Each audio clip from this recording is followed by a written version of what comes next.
اللہ تبارک و تعالی نے دنیا میں بے شمار لوگوں کو پیدا فرمایا، اور ان بے شمار لوگوں میں سب کو نہیں یاد رکھتے ہیں۔ کچھ لوگ ایسے ہیں جنہوں نے دنیا میں بہت بڑے بڑے کارنامے انجام دیے، اس کارنامے کی وجہ سے دنیا میں لوگ انہیں یاد رکھتے ہیں۔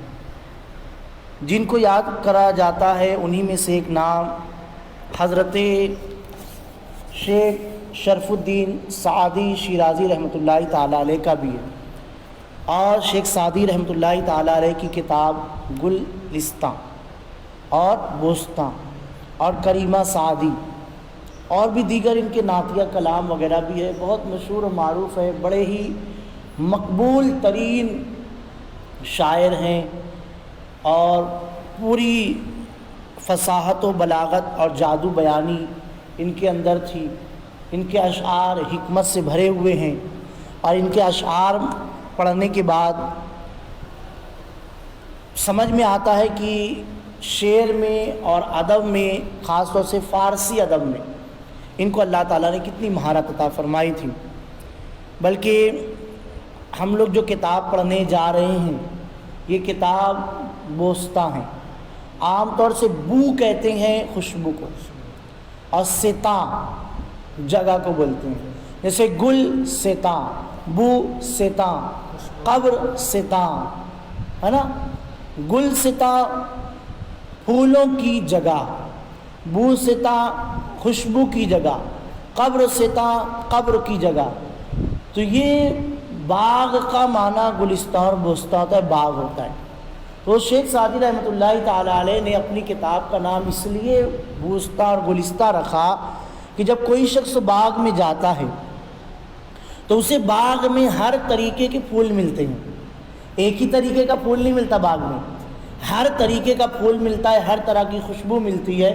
ایسے ہی آپ لوگوں نے گلستان پڑھی، تو گلستان میں آپ لوگوں نے 7واں باب 8واں باب جو بھی پڑھا، تو اس میں آپ لوگوں کو ایک الگ خوشبو لگی۔ ایسے ہی بوستان میں بھی آپ کو الگ طریقے کی خوشبو ملیں گی، جیسے باغ میں ملتی ہے، الگ الگ چیزیں ملیں گی، واقعات ملیں گے، کہیں لطیفہ ملے گا، کہیں مزاح کی باتیں ملیں گی، کہیں نصیحت ملے گی، کہیں حمد باری تعالیٰ، کہیں نعت، کہیں دعا، کہیں مناجات۔ تو اس طریقے سے بوستان میں بھی شیخ سعدی رحمۃ اللہ تعالیٰ علیہ نے الگ چیزیں ذکر فرمائی ہیں، اور یہ فارسی ادب کا بہت بڑا خزانہ ہے۔ یہ جو کتاب ہے نا، یہ اس میں الفاظ، عبارات اور نرالا انداز، اسلوب تحریر، دلچسپ نہایت سادگی اور صفائی سے اس میں بیان کیے جانے والے واقعات، اور اس کی اثر آفرینی ہے نا، اور سیرت و اخلاق، پند و نصیحت، حکمت، عشق و محبت، جوانی اور بڑھاپا، ہے نا، زہد و ریاکاری، عیاری و مکاری، پھر فنکاری اور چالاکی، شمشیر زنی، نیزہ زنی، معرکہ آرائی، ہے نا، ان سب کا بیان نہایت ہی خوبی اور لطافت اور پاکیزگی اور نظافت کے ساتھ اس کتاب کے اندر بیان کیا گیا ہے۔ اور شیخ سعدی رحمۃ اللہ تعالیٰ علیہ کو اتنا زیادہ جو تجربہ ملا ہے نا، تو اتنا زیادہ تجربہ صرف اور صرف دنیا میں گھومنے اور پھرنے کی وجہ سے بھی ملا ہے، اس لیے کہ شیخ سعدی رحمۃ اللہ تعالیٰ علیہ نے الگ لوگوں سے کیا کی، ملاقاتیں کی، اور الگ لوگوں سے آپ ملتے رہے، جلتے رہے۔ اور آئیے ہم جلدی سے مختصر سا شیخ سعدی رحمۃ اللہ تعالیٰ علیہ کا تعارف بھی سن لیتے ہیں کہ شیخ کا اصل نام شرف الدین اور لقب مصلح الدین، آپ کے والد کا نام عبداللہ تھا، ان کے والد عبداللہ، یعنی دادا کا نام بھی کیا، عبداللہ۔ عطابق سعد بن زنگی والی شیراز کے ملازم تھے۔ والی شیراز مطلب شیراز علاقے کے جو حاکم تھے عطابق سعد زنگی، ان کے خادموں میں، ان کے ملازمین میں حضرت شیخ سعدی کے دادا جان عبداللہ تھے، جو شیخ کے پاس رہا کرتے تھے، اور اسی کی مناسبت سے آپ نے اپنا تخلص کیا رکھا، سعدی۔ اور آپ لوگوں نے گلستہ میں پڑھا بھی تھا کہ شیخ سعدی نے اس عظیم بادشاہ کے زمانے میں اپنی زندگی گزاری، اس وجہ سے اس سعد بادشاہ کے نام کی وجہ سے انہوں نے اپنا تخلص کیا رکھا، سعدی۔ دیکھیے فارسی زبان جو ہے نا وہ ایران وغیرہ میں بہت زیادہ بولی جاتی تھی، فارسی جس کو ہم پرشین کہتے ہیں۔ امیر خسرو رحمۃ اللہ علیہ کے اشعار ملتے ہیں، حضرت عبد الرحمن جامی کے اشعار ملتے ہیں، اور بڑے بڑے اولیاء اللہ کے، حضرت مخدوم اشرف جہانگیر سمنانی کے، حضرت نظام الدین اولیاء کے، حضور خدیو نواز رحمۃ اللہ تعالیٰ علیہ کے، حضور سرکار اعلیٰ حضرت کے، ان کے بھی بے شمار فارسی زبان میں اشعار ملتے ہیں۔ تو ایران کے جو مشہور شہر جہاں بہت زیادہ لوگ تھے، شیراز کو آپ کی جائے پیدائش ہونے کا شرف حاصل ہوا، یعنی شیخ سعدی رحمۃ اللہ تعالیٰ علیہ شیراز میں پیدا ہوئے، اور وہیں شیراز جو صدیوں ایران کا پایہ تخت اور علوم و فنون کا مرکز رہ چکا ہے۔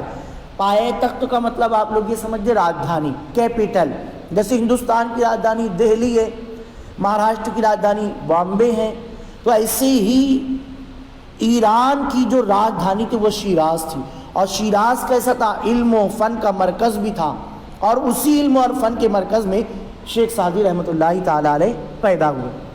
آپ کی پیدائش غالباً 591 ہجری مطابق 1184 ہجری میں، اور وفات 691 ہجری مطابق 1292 عیسوی میں ہوئی۔ ایک مقام جس کا نام دل کشا ہے، وہاں مزار بنا جو سعدیہ کہلاتا ہے، اور زیارت گاہ عجم ہے، یعنی آج بھی لوگ وہاں جا کر شیخ سعدی رحمۃ اللہ تعالیٰ علیہ کی مزار مبارک کی زیارت کیا کرتے ہیں۔ ظاہر سی بات ہے اتنے مبارک ہیں، ہندوستان بولو، پاکستان بولو، بنگلہ دیش بولو، افریقہ بولو، امریکہ بولو، جہاں جہاں درس نظامی پڑھایا جاتا ہے وہاں وہاں شیخ سعدی رحمۃ اللہ تعالیٰ علیہ کی گلستہ اور گوستہ پڑھائی جاتی ہے، حتیٰ کہ یونیورسٹیوں میں پڑھائی جاتی ہے۔ ان کے اشعار اگر پوری پوری کتاب نہیں داخل ہے تو شیخ سعدی کے اشعار نکال لیے گئے ہیں، شیخ سعدی کی کہانیاں نکال لی گئی ہے، شیخ سعدی کے قصے نکال لیے گئے ہیں، اور فارسی زبان میں اس کو ایک چھوٹی سی کتاب بنا کر اس کو نصاب میں کیا کیا گیا ہے؟ شامل کیا گیا، یونیورسٹی میں پڑھایا جاتا ہے۔ تو ہمارے لیے بھی ضروری یہ ہے کہ جو اتنے بڑے شیخ ہیں تو ان کے بچپنے کے بارے میں بھی ہم جانیں، ہے نا۔ ان کا شیخ بچپن ہی سے علم کے شوقین تھے، چونکہ باپ عبداللہ اللہ والے تھے، گھر میں دینداری کا ماحول تھا، آپ کے آبا و اجداد اہل علم اور دانشور تھے، دین و علوم میں شہرت رکھتے تھے، ہے نا، اور پورا ماحول دینداری کا تھا، ان کی نشو و نما دینی ماحول میں ہوئی، اس لیے چھوٹی سی عمر میں روزمرہ کے دینی مسائل سے آپ کو واقفیت حاصل ہو چکی تھی، اور والدین کی تربیت نے دینی مزاج آپ کے اندر بھر دیا تھا۔ شب میں جاگنا، تلاوت کلام اللہ کرنا، ذکر و اذکار کرنا، یہ آپ کا شوق تھا، اور یہ گھر ہی سے ملا ہے۔ پتہ چلا بچپنے میں گھر کا جیسا ماحول رہتا ہے بچوں کے اندر ویسا ہی ماحول آتا ہے۔ آج ہم لوگ اگر موبائل لے کے بیٹھے رہیں گے تو سارے بچے کیا لے کے بیٹھے رہیں گے؟ موبائل۔ تو اگر آج ہم بھی کتابیں لے کر بیٹھیں گے تو سب کیا لے کے بیٹھیں گے؟ کتاب۔ تو شیخ سعدی کے گھر میں سب ذکر و اذکار، تلاوت قرآن اور اسی سب کا ماحول تھا، تو شیخ سعدی کے اندر بچپنی سے یہ کیا ہو گیا؟ ماحول آ گیا۔ اب شیخ کے والدین ان کی تربیت میں بڑے نگرانی کرتے تھے، آج والدین نگرانی نہیں کرتے، اس لیے بچے کیا ہو جاتے ہیں؟ بگڑ جاتے ہیں۔ لیکن شیخ سعدی رحمۃ اللہ تعالیٰ علیہ کے والدین، والد والدہ سب بڑی نگرانی کرتے تھے، اور کیا کہیں، اب دیکھیں بچے لوگوں کو کب اور کہاں اور کیسے کیا بولنا چاہیے ماں باپ ہی سکھاتے ہیں۔ جو لوگوں کی بات میں بچہ بولنے لگ جاتا ہے وہ با ادب نہیں کہلاتا، وہ بچہ بے ادب کہلاتا ہے۔ تو ایسے شیخ سعدی کو سب سے پہلے یہی بات سکھائی گئی کہ موقع اور محل کے اعتبار سے بولنا ہے، کہیں بھی کبھی بھی کسی کی جگہ پہ نہیں بولنا ہے نا۔ اور ان کی تربیت اس طرح سے کی گئی جیسے کہ کوئی عارف اپنے مرید کو تزکیہ نفس کی منزلیں طے کراتا ہے۔ اللہ اکبر۔ جیسے ایک بہت بڑا پیر ہے اور اس کا ایک مرید ہے، تو اس مرید کو جس طریقے سے صوفی بنایا جاتا ہے، ذکر الہی میں آگے بڑھایا جاتا ہے، اس طریقے سے شیخ سعدی کے والد حضرت عبداللہ اپنے بیٹے کی کیا کر رہے تھے؟ تربیت کر رہے تھے، ہے نا۔ یہی وجہ ہے کہ شیخ نے ان کو اپنی تعدیب کا بڑا سبب قرار دیا۔ ظاہر سی بات ہے اتنے اچھے ابا بھی مل گئے، اور وہی والد ان کے استاد بھی ہو گئے، وہی والد ان کی تربیت کا ذریعہ بھی بن گئے، وہی والد ان کے لیے تزکیہ نفس کا ذریعہ بھی بن گئے، تو شیخ سعدی نے اپنی ساری چیزیں کن کے لیے وقف کر دی؟ میں جو بھی سیکھا ہوں، جو بھی کیا ہوں، یہ سب کس سے ملا ہے؟ والد سے ملا ہے نا۔ اور ایک بچہ جب مرتبہ پانے کے بعد اپنے والد کا نام لیتا ہے تو والد کا سینہ چوڑا ہو جاتا ہے۔ اس لیے کبھی بھی والدین کے احسان کو فراموش، ہم حافظ بن جائے، ہم عالم بن جائے، سن رہے ہیں نا، ہم حافظ بن جائے، عالم بن جائے، مفتی بن جائے، عہدے پہ پہنچ جائے، پیر صاحب بن جائے، ہمارے ارد گرد ہزاروں لاکھوں روپیے آنے جانے لگ گئے، لیکن والدین کو کبھی نہیں بھولنے کا، ہے نا۔ ایک مرتبہ رات کے وقت والد کے ہمراہ تلاوت قرآن مجید کر رہے تھے، وہاں باقی لوگ سب لوگ سو رہے تھے۔ آپ نے والد سے کہا دیکھیے لوگ کیسے بے خبر اور سو رہے ہیں، کسی کو اتنی توفیق نہیں ہوتی کہ اٹھ کر 2 رکعت تہجد پڑھ لیتا۔ باپ نے کہا جان پدر، ہم لوگ بولتے ہیں نا یہ تو میری جان ہے، بچے کو بولتے ہیں، تو جان پدر باپ کی جان۔ باپ نے کہا جان پدر اس عیب جوئی سے بہتر یہ تھا کہ تم بھی سوئے رہتے، مگر ایسی زبان نہ کھولتے۔ یہ واقعہ گلستہ میں موجود ہے، یہ واقعہ کس میں موجود ہے؟ اس سے کیا سمجھ میں آیا؟ اس سے یہ سمجھ میں آیا کہ شیخ سعدی رحمۃ اللہ تعالی علیہ کی تربیت اتنی بھی زیادہ اچھی ہوئی تھی کہ اور لوگ سو رہے ہیں تو وہ ان کا مسئلہ ہے، تم قرآن پاک کی تلاوت کر رہے ہو تو تم قرآن پاک کی تلاوت کر کے لوگوں کو برا بھلا مت کہو، لوگوں کو برا بھلا مت کہو، تمہیں اللہ نے توفیق دی تم قرآن کی تلاوت کرو، اگر ان کی عیب جوئی کرو گے تو بہتر یہ تھا کہ عیب جوئی نہ کرتے، تم بھی کیا کرتے؟ سوئے رہتے۔ تو یہ شیخ سعدی رحمۃ اللہ تعالی علیہ کی تزکیہ نفس ان کے والد نے بہت اچھے طریقے سے ان کا انتظام فرمایا تھا نا۔ مگر والدہ جو تھی حضرت شیخ سعدی رحمۃ اللہ تعالی علیہ کی والدہ آپ کے عہد شباب تک زندہ رہی اور ان کی صالح تربیت میں نیک کوشش کرتی رہی۔ اب دیکھیے ظاہر سی بات ہے یہ اللہ والے ہیں، اور ابھی ہم لوگ اب پڑھنے کی عمر میں، ہم بوستہ پڑھ رہے ہیں، گلستہ پڑھ چکے اور دیگر کتابیں پڑھ رہے ہیں، تو ہمیں یہ بھی معلوم ہونا چاہیے کہ جو بڑے بڑے لوگ تھے ان کو پڑھنے کا شوق کیسے ہوتا تھا، وہ پڑھنے میں کتنا شوق رکھتے تھے اور ان کا شوق ان کو کتنے آگے مقام پر لے کے جاتا تھا۔ تو جب ہم وہ چیزیں سیکھیں گے، پڑھیں گے، تو یقیناً ہمیں بھی شوق بڑھے گا۔ دیکھیے اب شیخ سعدی رحمۃ اللہ تعالیٰ علیہ کو تعلیم کا شوق کیسے ہوا، کیسے آپ تعلیم میں اتنا آگے بڑھے۔ دیکھیے شیخ نے ابتدائی تعلیم شیراز ہی میں حاصل کی، اور جب آپ شعور کی منزل میں قدم رکھا تو شیراز میں علماء، فضلاء اور مشائخ کا بڑا ہجوم تھا۔ علم و فضل کے اس ماحول میں آپ کا شوق بڑھا، مگر اس وقت ملک کو جنگی حالات میں تھا۔ جو شیراز تھا اس میں جنگی ماحول بنا ہوا تھا، کیونکہ آس پاس میں بھی جنگیں چل رہی تھی، کوئی وہاں پر امن اور سکون والا ماحول نہیں تھا، جنگی ماحول تھا۔ چنانچہ شیخ نے ترک وطن کی ٹھان لی، یعنی اپنا شیراز وطن چھوڑنا سوچ لیا۔ اور یہ کیوں ہوا تھا؟ یہ تعلیم کے لیے، علم حاصل کرنے کے لیے، کہ میں یہاں رہوں گا تو کوئی بھی حملہ کر دے گا، گھر بھی ویران ہو جائے گا، میری جان چلی جائیں گی، اگر میری زندگی رہے تو چلو میں وطن چھوڑ دیتا ہوں کہیں اور میں علم حاصل کروں گا۔ تو آپ کہاں گئے؟ چنانچہ شیخ نے ترک وطن کر لیا اور بغداد پہنچ گئے۔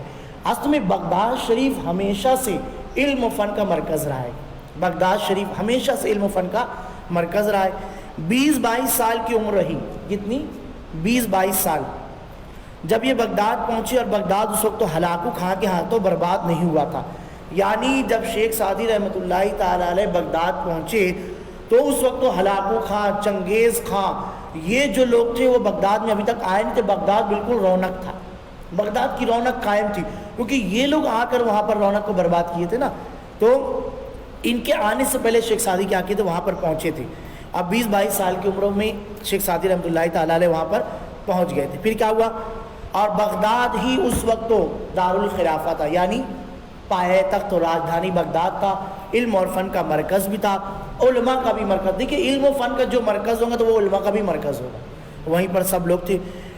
ہاں، اور اس وقت دنیا اسلام کی سب سے بڑی دینی درسگاہ دارالعلوم نظامیہ بغداد شریفی میں تھا، جسے ملک شاہ سلجوقی علب ارسلان کے وزیر اعظم نظام الملک توسی نے 485 ہجری نے سال 459 ہجری میں قائم کیا تھا۔ اس کی شہرت پوری اسلامی دنیا میں گونج رہی تھی۔ اس ظالم کی شہرت ہی شیخ کو شیراز سے بغداد کھینچ لائی، ورنہ شیراز میں مظفر الدین تقلا بن زنگی کا مدرسہ خود مجمع علماء و فضلاء تھا، ہے نا۔ بہرحال شیخ نے نظامیہ مدرسے میں بغداد میں داخل ہو کر تحصیل علم شروع کر دی، اور ابو اسحاق شیرازی نے جو مدرسے نظامیہ کے متولی تھے شیخ کا وظیفہ مقرر کر دیا، جس کی وجہ سے شیخ کو وہاں پر اور دل جمعی ہو گئی۔ یہی چیز آج بھی ہمارے علماء کرتے ہیں۔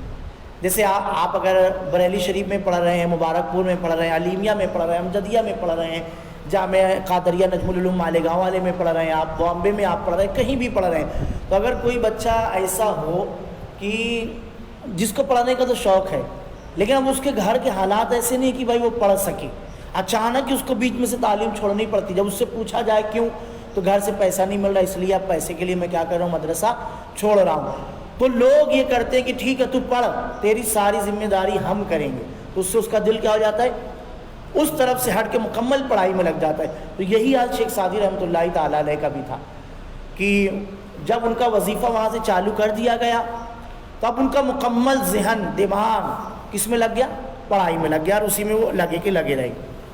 کہتے ہیں کہ بغداد میں جن علماء فضلہ سے اکتساب علم کیا ان میں جلیل القدر علامہ یوسف بن ابو الفرج عبد الرحمن ابن جوزی، جن کی کفش برداری ہر صاحب علم کے لیے باعث افتخار ہے، اور ان سے شرف تلمذ شیخ کی عظمت اور برتری کے لیے کافی ہے۔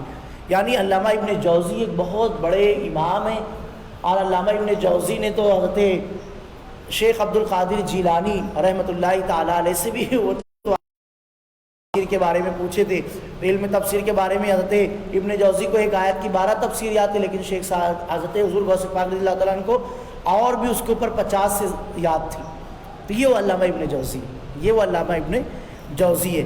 تو یہ اور تقریباً آپ 30 سال تک آپ طالب علمی میں گزارے، کون؟ شیخ سعدی رحمۃ اللہ تعالیٰ علیہ، ہے نا۔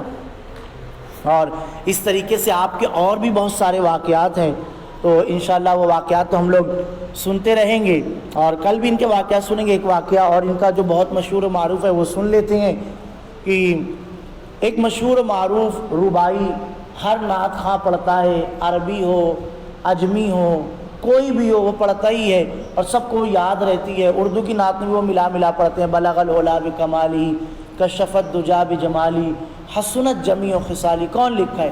یہی لکھے حضرت شیخ شرف الدین سعدی شیرازی رحمۃ اللہ تعالیٰ علیہ۔ 3 ہی لکھے تھے مصرع، چوتھا آ نہیں رہا تھا۔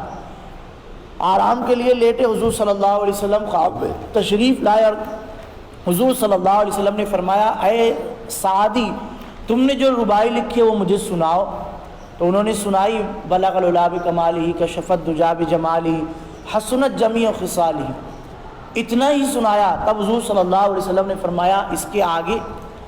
تو حضرت شیخ سعدی رحمۃ اللہ علیہ نے عرض کی یا رسول اللہ صلی اللہ علیہ وسلم میں نے اتنا ہی لکھا ہے، آگے کا مجھے نہیں آ رہا ہے، میں لکھنے کی بہت کوشش کیا آگے کا آ ہی نہیں رہا ہے۔ تب حضور صلی اللہ علیہ وسلم نے فرمایا کہ اے سعدی آگے کہو صلو علیہ وآلہ، تو آگے کا مصرع کیا ہے؟ حضور صلی اللہ علیہ وسلم کا عطا کیا، وہ پتہ چلا جو نعت جو تعریف رسول صلی اللہ علیہ وسلم خلوص نیت کے ساتھ بالکل عشق میں ڈوب کر لکھی جاتی ہے، اگر وہ مکمل نہیں ہوتی ہے تو حضور صلی اللہ علیہ وسلم کی طرف سے مدد ملتی ہے، اور وہ کیا ہوتی ہے؟ نعت مکمل ہوتی ہے، اور حضور کا اس سے دیدار بھی ملتا ہے۔ تو یہ شیخ سعدی رحمۃ اللہ تعالیٰ علیہ کا حضور کی بارگاہ میں بھی مقبول ہونا ہے۔ گلستہ بوستہ بہت مقبول ہے، ہم لوگوں کتاب اب پڑھ رہے ہیں، اور انشاءاللہ یک کے بعد دیگرے پڑھتے رہیں گے۔ کل بھی ہم لوگ انشاءاللہ پھر شیخ سعدی رحمۃ اللہ تعالیٰ علیہ کے طالب علمی کا واقعہ اور ان کے گھومنے پھرنے کا یعنی وہ دنیا میں کہاں کہاں گھومے تھے، یہ جب ان کے بارے میں تفصیل کے ساتھ یہ باتیں ہو جائیں گے تو پھر انشاءاللہ ہم بوستہ شروع کریں گے۔